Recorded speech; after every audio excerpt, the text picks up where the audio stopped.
Hi, I'm your host, Tony Fraser-Jones, here with my sidekick, Phil Smith today. Phil's the COO here at Profitable Tradie. Well, he's kind of not here at Profitable Tradie today. What's going on, man? Mate, I'm isolating at home. Family has all come down with the Rona, so You've been sitting COVIDed. in the room. Mate, what are we talking about today? Well, it's the old conundrum, isn't it? Basically, yeah, when is the right time to hire? Should I wait for me to get the work, or should I get the person first and hope the work comes? It's the old chicken and egg, and I suppose what we're going to do is crack that right open. No pun intended. And conundrum. That's such a good word. Conundrum. Yeah. Conundrum. Anyway, mate, I said, let's crack this egg right open and let's figure out what comes first, the hiring or the work. Yeah, you can't make an omelette without cracking some eggs, mate. Got a story about a couple of blokes named Mark and Phil from let's call them XYZ Aircon. These are actual guys, but maybe we've just changed the name of the business to protect their identity. They were talking with Lyndon, who's one of our strategy coaches, and this is actually a true story. So they were actually just turning themselves inside out about whether they should hire another employee.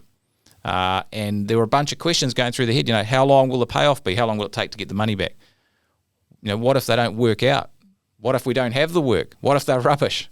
How much is it actually going to cost us in the short term?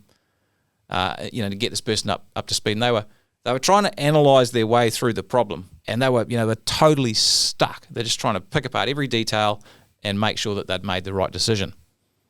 But the thing was, they were asking how much it's going to cost. They're actually asking the wrong question. The right question, I think, when hiring, and that we want to dig into today, is actually, rather than asking how much is it going to cost, we should ask how much is it costing me not to hire someone. That's the real question, because the opportunity cost of not taking action on hiring is actually, it's enormous, right? Yeah, 100%. I mean, I think the thing is if you look at the questions they're asking, a lot of them are the wrong question. I mean, how long till the payoff? What if we don't have work? What if they're rubbish? What will it cost us? It's like, well, hey, what will it make us? What if they're great? What if we do have the work and we don't have the staff?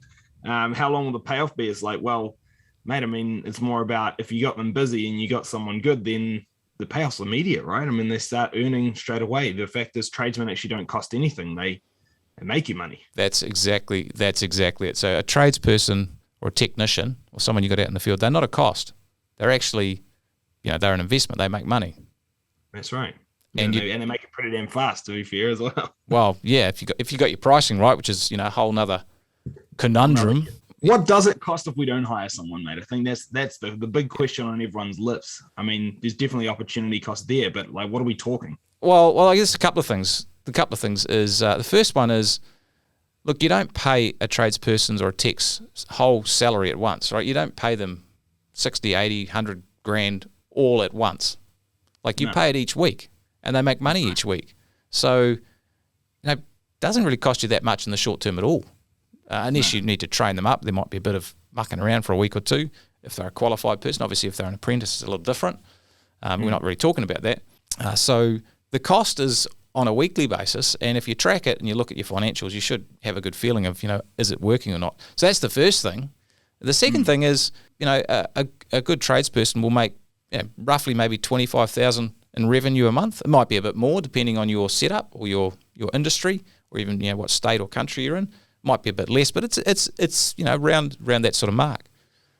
Actually, that's quite a lot of money when you add it up over a year. Well, if we look at that in a year, it's 300 grand with the extra revenue. I suppose if we look at it in terms of GP, like, what, 40%? If we're hitting 40%? Yeah, 40% GP. 120 grand profit. That's right. That you've made on that tradesman. And people are going to say, hey, but yeah, I've still got to pay them. Wrong. You've already paid them. That's right. That was the other 60%. That was part of what was in there. So if we look at this here, that $120,000 of extra profit, that's what you've made on top of having paid their wage. So that's just in your back pocket. Yeah, that's the wages and the materials already paid for, right? Exactly. So there's some money to be made. That's it. Happy days. So, if we look at Mark and Phil, Mark and Phil. Look, in this case, the question they were asking was, how much is this going to cost me? And the real question they should have been asking is, how bad do I want another $120,000? Good question. Look, I think one of the biggest things I find when people are talking about hiring is they just tend to procrastinate. There's obviously some pretty big downsides there, man. So like, I mean, what are the biggest downsides you've seen? I think the first one is if you're slow in hiring, you just stay super busy, and it's difficult to service the clients. It's actually difficult to provide good customer service. You end up having jobs and clients that are waiting for a long time. That puts pressure on them. They maybe get frustrated. You get lots of phone calls about, when are you going to be on site? When are you going to be on our job? You might even lose potential clients, and you may not even realize it as well, because you'll almost subconsciously stop doing stuff that gets you new work. So you maybe you're too busy to price, or maybe it's just too hard because you're thinking, hey, if I actually win some of this work, how am I going to do it? And so you don't price it. Like, exactly. There's this whole subconscious thing. We won't. It sounds a bit weird and a bit kind of deep and meaningful, but we won't grow towards pain. Like, no. if we just see ourselves being more busy, we won't do anything, that'll grow the business. So that's definitely one thing. You just stay super busy. You get overworked. You can burn your team out. Like, you burn your existing team out and yourself out. And there is only so much that people will do. After a while, they get a bit over it if they're always running at 110%. So I think that's massive. And the last thing is, you just stunt the growth of your business. Look, you can't grow a business if you don't have a factory. And your team, your tradespeople, you shouldn't treat them like a factory. Treat them like human beings. That's important, but they are your factory, right? And so if you want to grow, you have to have more people to get through more work. Pretty simple. Yeah, you got to grow that factory. Look, and I think another big thing, as you're saying, as you grow, people do feel that fear. They may have even had bad experiences in the past. I hear it a lot. Oh, well, last time I hired an absolute lemon. It was a dud, and everything went wrong. And these guys are just a bit jaded, and they don't want to do it again because they just expect they'll recycle the same results. But the problem is you can't let that fear control you, because, hey, you might have made mistakes in the past. Okay, so do it better next time, because your alternative is stay exactly where you are right now, doing exactly what you're doing right now for the rest of your life, which when you weigh it up like that, I mean, come on, take the leap, eh? Well, that might work for some, but probably not for most. And the thing is, if you're actually staying exactly where you are, you're not actually staying exactly where you are, because if you're not growing, your business in a way is dying, because there's always new competitors coming. Look, at the moment, there's inflation, all the supply challenges, logistics, getting product, all that sort of stuff is actually you're gonna go backwards.